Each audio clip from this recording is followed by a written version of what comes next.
আমরা আজকে রাত ৯:৫০-এর দিকে খবর পেয়েছি যে একটা গাড়ি এখানে ভবুগদিয়ার এখানে রাস্তার পাশে উল্টে পড়ে গেছে নিয়ন্ত্রণ হারিয়ে। পরে আমরা সাথে সাথে খবর পেয়ে এখানে চলে আসলাম এবং আমাদের হাইওয়ে থানার রেকার নিয়ে আসলাম। এসে আমরা দেখতে পেয়েছি যে জানতে পারলাম যে এটা হচ্ছে একটা বিয়ের গাড়ি। এটা রাজবাড়ির গোয়ালন্দ থেকে বরিশাল একটা বিয়ে থেকে গিয়েছিল। ওখান থেকে তারা আবার ফেরার পথে এখানে ভবুগদিয়া এবং পুকুরিয়ার মাঝখানে মিডল পথে নিয়ন্ত্রণ হারিয়ে রাস্তার পাশে বাম সাইডে পড়ে গেছে পরিবহনের একটা গাড়ি।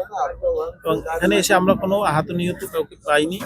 আর জানতে পারছি যে গাড়িতে প্রায় 50 জন লোকের মতো ছিল, তাদের অধিকাংশই অল্প অল্প আহত হয়েছে এবং 5-6 জন গুরুতর আহত এবং একজন লোক গাড়ির ভিতরে আটকা ছিল। আমরা রেকারের মাধ্যমে রেকারের হেল্প নিয়ে সেই লোকটিকে উদ্ধার করেছি।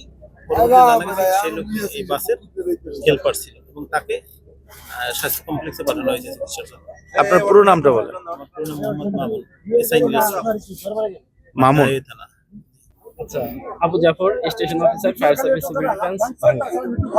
আমরা 19:56 সময় সংবাদ পাই ফরিদপুর রোডে, ফরিদপুরগামী ফরিদপুর হাইওয়ে রোডে একটি পরিবহন বাস উল্টে পড়ে গেছে।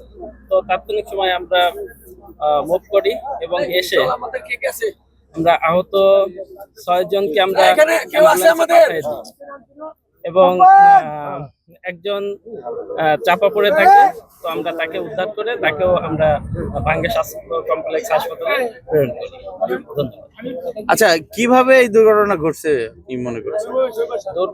ঘটনাটি আসলে আমাদের যতদূর সম্ভব জানা যে নিয়ন্ত্রণ হারিয়ে উল্টে পড়ে গেছে। এরা কোত্থেকে কোথায় যাচ্ছিল এটা কিছু জানছেন? বরিশাল থেকে ফরিদপুর যাওয়ার পথে ঘটনাটা ঘটে। আচ্ছা আচ্ছা, আহত নিহতের সংখ্যা কি? আহত 6 জন, নিহত নেই।